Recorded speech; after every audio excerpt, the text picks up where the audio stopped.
Welcome to the Thanksgiving weekend edition of CMDA Matters, a weekly podcast of the Christian Medical and Dental Associations. I'm your host, Dr. Mike Chupp. You know, I was reminded just the other day that average Americans, we will celebrate around 78 Thanksgivings over the course of our lifetimes.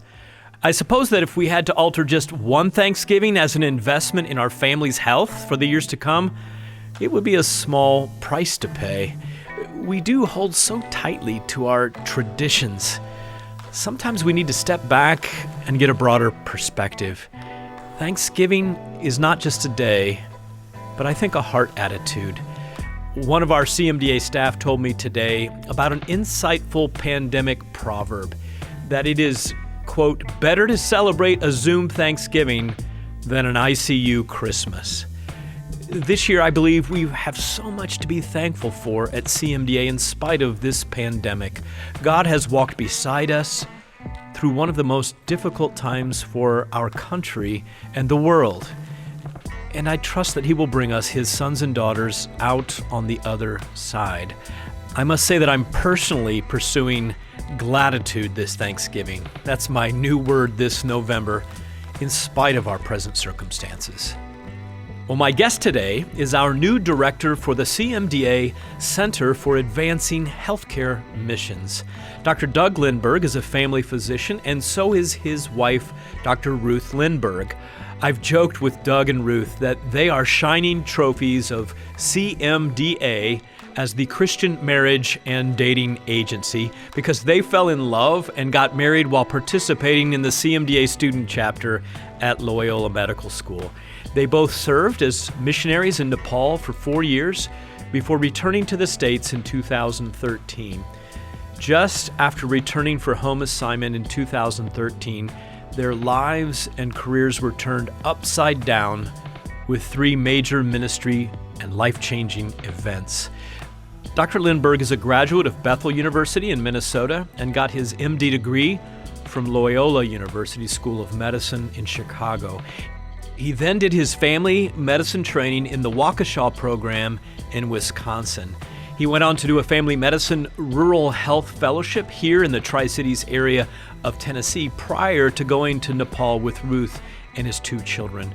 I invite you now to listen in on my conversation with Dr. Doug Lindbergh, who has accepted the charge to advance healthcare missions under the umbrella of CMDA.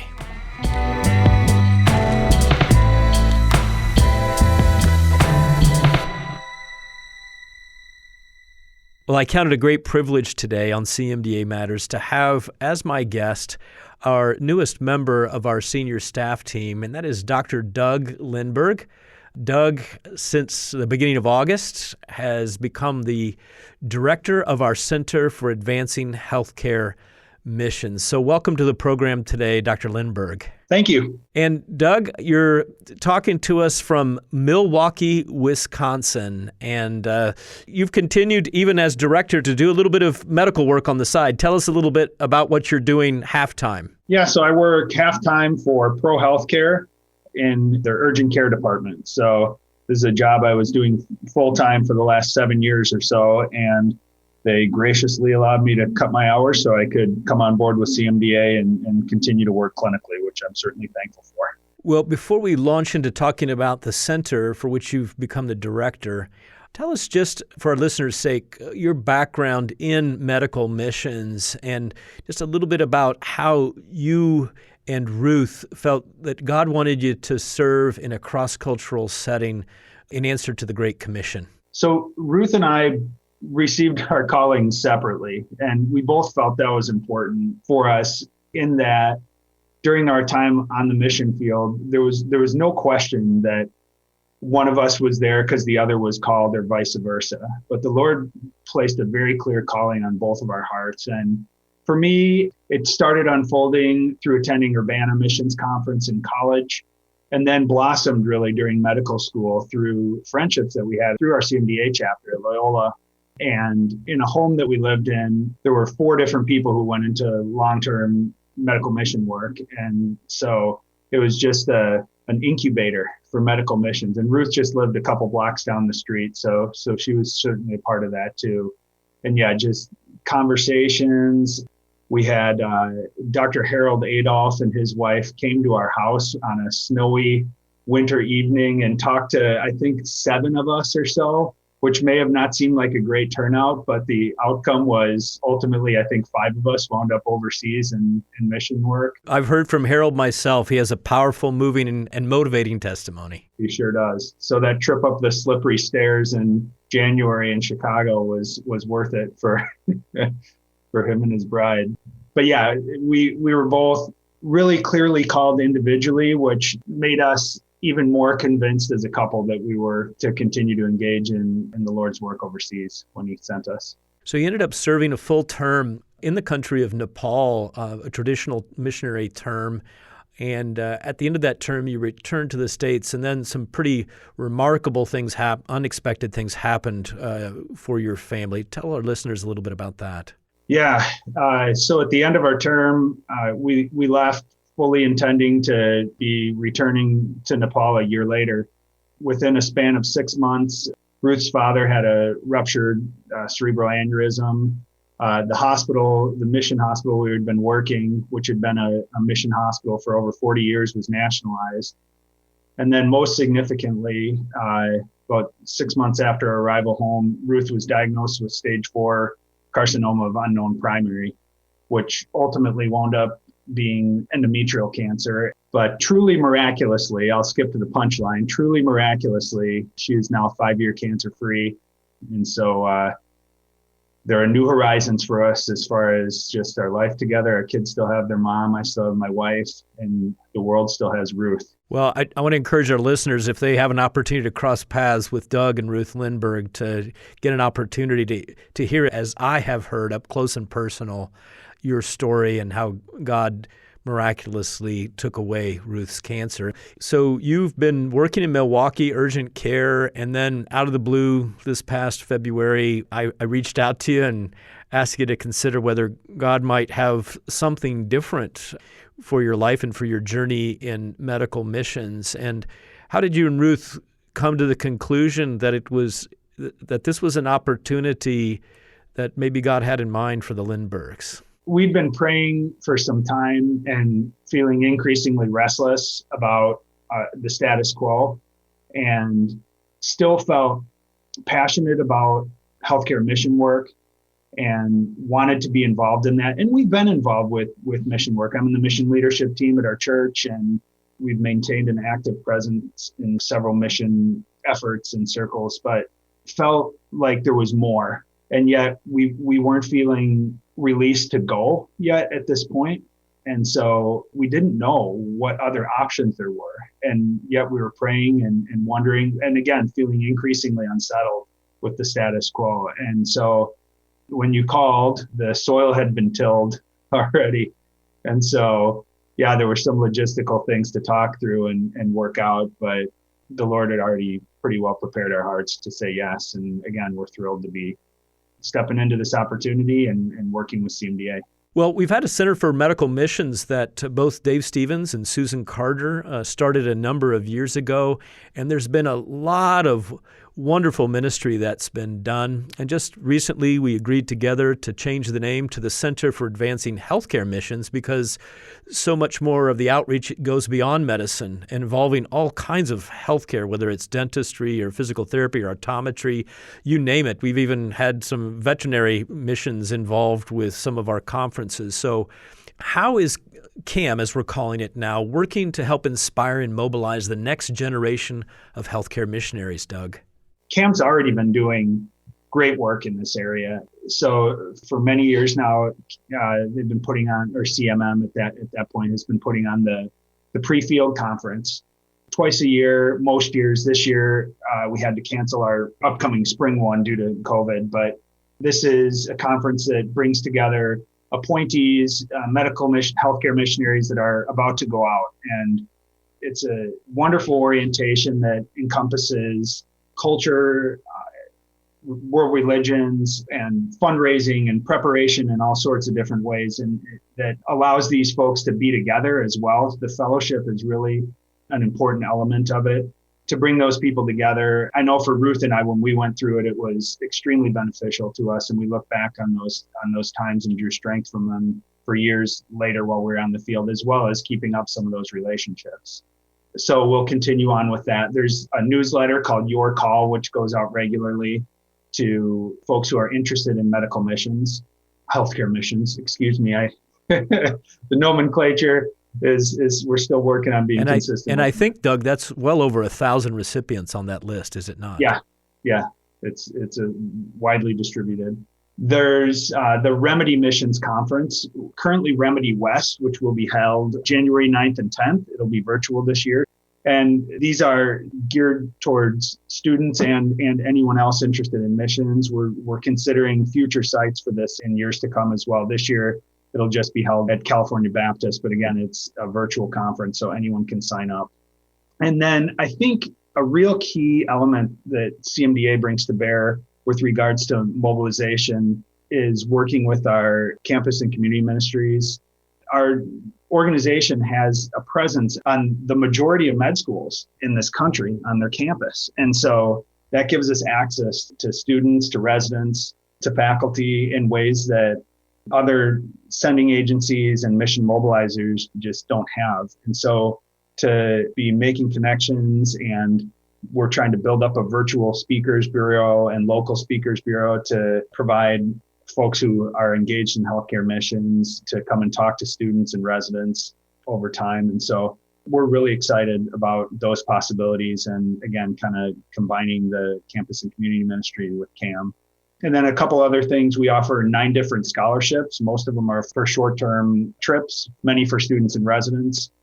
I believe 1 for nursing, 1 for physician assistants as well. And then we're also a partner organization with GMHC, the Global Missions Health Conference, and have a significant presence there with a lot of our staff speaking and a dozen different booths in the exhibit hall. And so we're very involved there. Well, what is CAM doing to support our members who are healthcare missionaries right now and are serving at mission hospitals around the globe, Doug? Just dovetailing off the prior point, another newsletter is that we put out is the Epistle. So there's the Your Call for folks who are interested, and the Epistle for folks who are on the field. And that's a newsletter that goes out every other month. Again, Ruth and I found that very encouraging and thought-provoking while we were there. Personal connections, I think, are key. And that's something that I'm working on now and will continue to work on and encourage our members to engage into. It's a huge encouragement when you're over there. When you send out a prayer letter and you get responses, even if it's just a couple sentences, making it clear that you've read it and that you're praying for them, that's a huge encouragement. So I try to do it. I encourage our members to do it when you get a prayer letter from missionaries. Another big one is looking at longevity for people who aspire to be career healthcare missionaries. And Ruth and I aren't alone in going out and being out for one term. And obviously every situation is different, and there are different circumstances that bring people home. But there was a study done a few years ago, and for folks who go out aspiring to be long-term healthcare missionaries who wind up coming home, the average length of service is 4.77 years compared to what they went out thinking might be 20 or 30 oftentimes. And so MedSend, which is a partner organization of CMDA, actually started as a CMDA ministry and now is a fantastic ministry that helped pay off med student loans.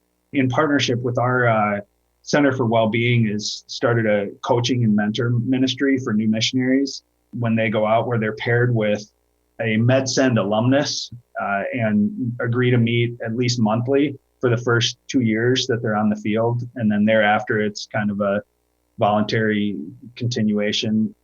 And so I'm really excited about that. Ruth and I just completed the coaching training, and we'll be getting matched up with a couple new missionaries, and excited to see that take off to address some of the unique challenges that lead to attrition, including burnout and stress and team dynamics and spiritual warfare and all these things.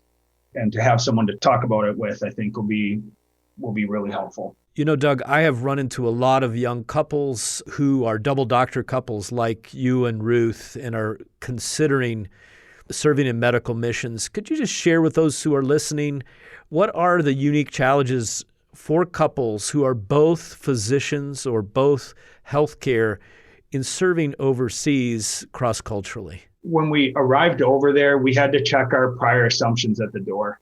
We had to leave them on the tarmac because the reality of living overseas in a developing world context where culture is unfamiliar, language is unfamiliar, and trying to raise little kids, there's just only so much you can do. And so I think starting with a willingness to be open and communicate with one another as a couple, a willingness to seek counsel and heed some outside advice and words of wisdom, to recognize that it's a marathon and not a sprint, and to recognize that your family is a huge part of your ministry while you're there. Those are all really important concepts. And, you know, it's one thing to be applying them when you're in language and culture acquisition, and it's another when you're at the hospital and, you know, you literally see situations that can be life or death. And yeah, you're not going to say, no, I'm not going to come and do that C-section right now that needs to be done emergently. But there are some other things that you do need to say no to,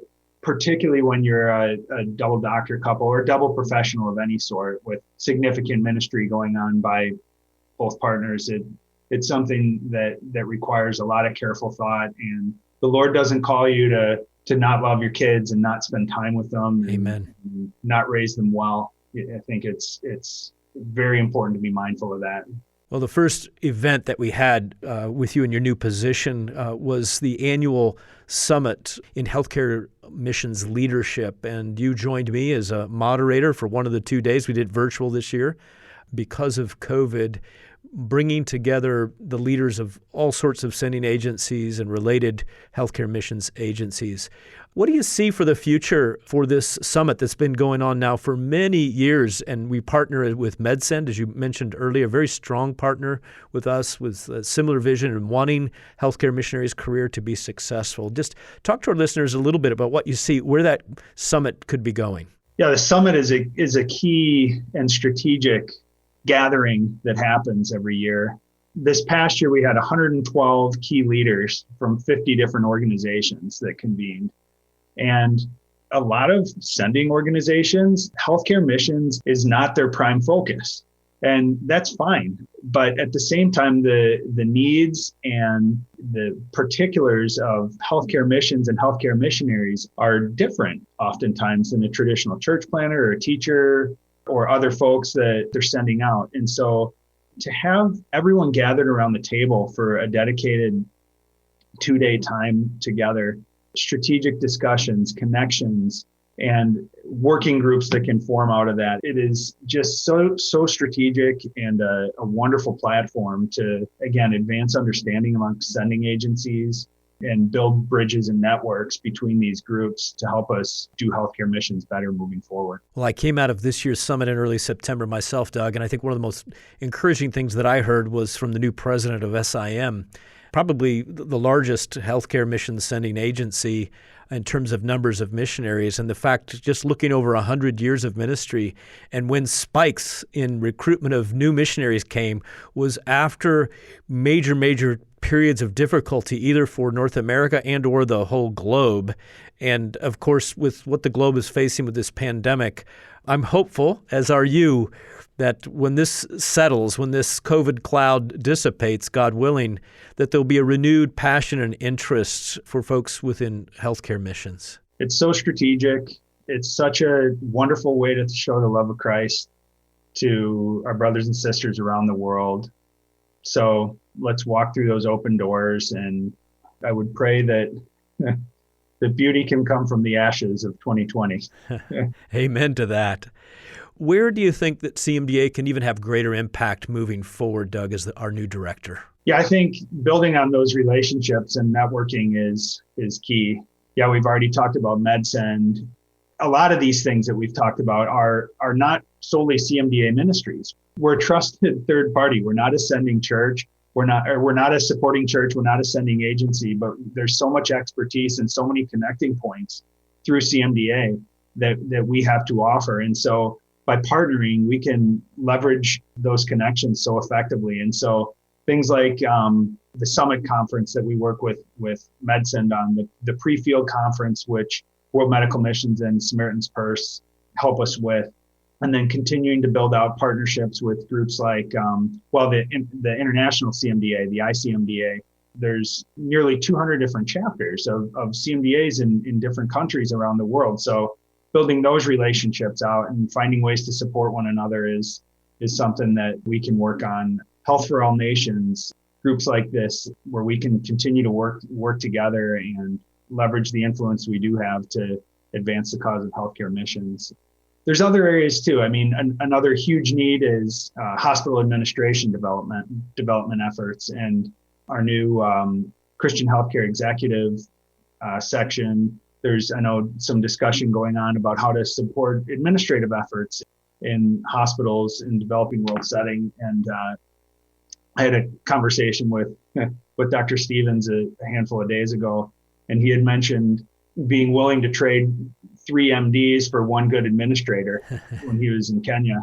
And it's true. The benefit of having good administrative support when you're on the field is extremely helpful, and it can be hard to come by.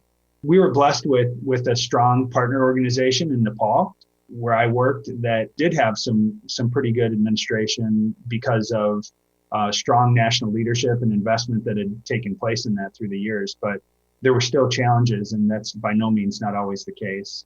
And then I think another area is just to continue to grow our presence in what we're doing already and do it well. Things like our pre-field conference, I mentioned before, our Remedy conferences, trying to build those out and potentially add additional sites if the Lord sees that to be fit, and continuing to pour effort into those and see where that goes. So a lot of potential exciting avenues in the future, Mike. Well, I thank you and Ruth for your thoughtful and prayerful way that you responded to this call to come join us at CMDA. And I am very excited, very pleased with your leadership, and excited about what God will do anointing your efforts. And I pray with Moses in Psalm 90 to bless the work of our hands, make them successful. Yes, Father, make them successful in Jesus' name. Amen.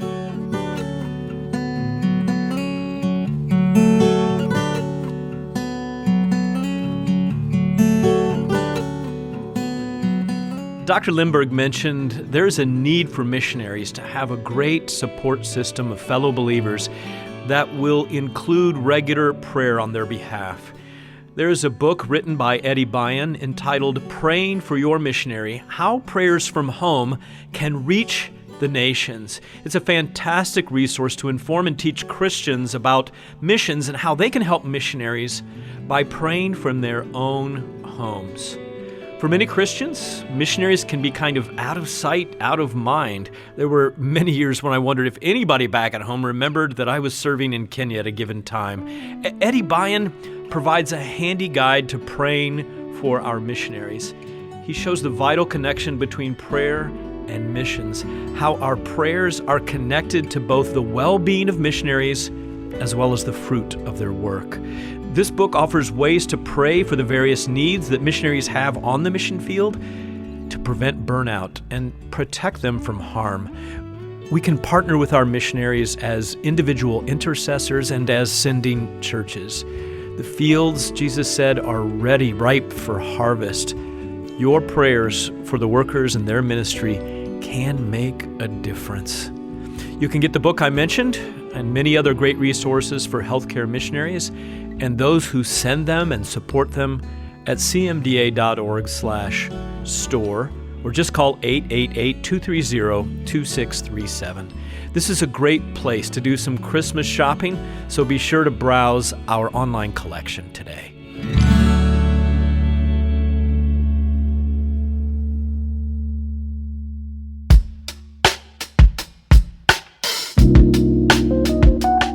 I know that you will enjoy the opportunity to chat with Dr. Lindbergh and many sending agency reps during the 2021 Virtual Remedy Conference being held January 9th and 10th, a Saturday and a Sunday. I'll actually be giving the closing challenge on that Sunday, January 10th, and Doug will be joining us as one of several breakout speakers. You can register today online for Remedy 2021 at cmda.org/remedy. Remedy's theme this year, we've chosen Bringing the Hope and Healing of Christ to a World in Crisis. Our desire is to get Christians in healthcare like you and others seeking God's plan for their lives of service. I hope that you'll go online even this holiday weekend and register to attend. Again, just go to cmda.org/remedy and you can register even today.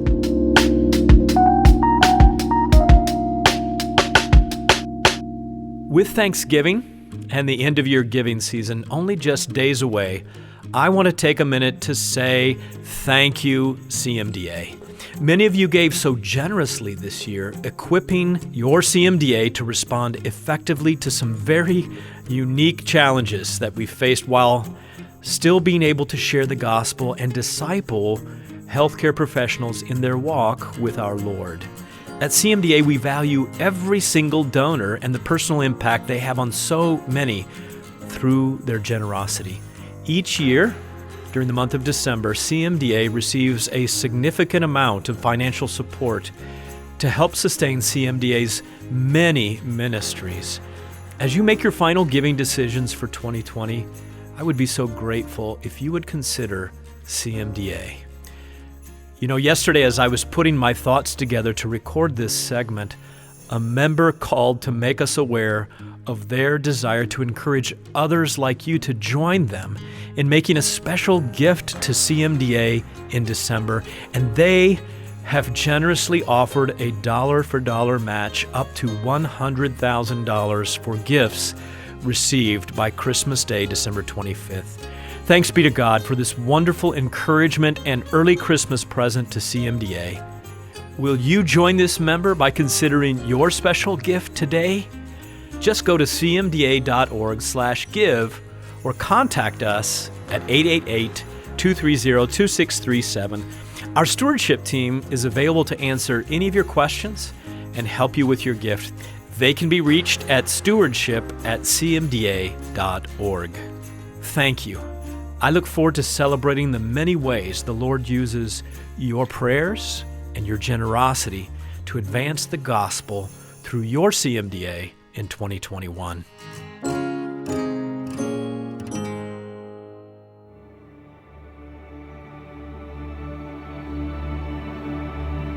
Well, I want you to know that our advocacy team, that I call our A-team, wants you to know that several very promising COVID vaccines now, including from Pfizer and Moderna, are looking like they're on the verge of FDA approval. To stay informed on these kinds of issues, I like to read Public Discourse, which is a thoughtful online publication usually written from a faith perspective. Public Discourse recently published an essay by our very own Senior Vice President for Bioethics and Public Policy, Dr. Jeff Barrows, as well as our Director of Federal Government Relations, Mr. Jonathan Embody. Their essay was entitled, "Is Receiving the Pfizer BioNTech COVID-19 Vaccine Ethical?" Their essay walks the reader through both the technical and ethical considerations related to this vaccine. The goal is to help you, the reader, navigate the particular medical and moral issues in order to help you decide for yourself what vaccines that you can or cannot in good conscience use personally and or recommend to your patients. You can find a link to this very helpful article on the Freedom to Care News webpage. Just go to freedom2care.org and click on Newsroom tab and then choose News, and you'll be able to read that recent article.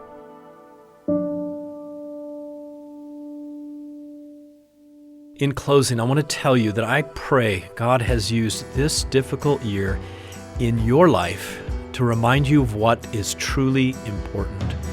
Our member well-being surveys this year have shown that, in general, spiritual well-being has actually improved through this pandemic, even though other markers of well-being have gotten worse. Let us keep our hearts and minds focused through the 2020 holidays on what matters to Jehovah Rapha, our healer. Paul told us in Colossians chapter 3, verse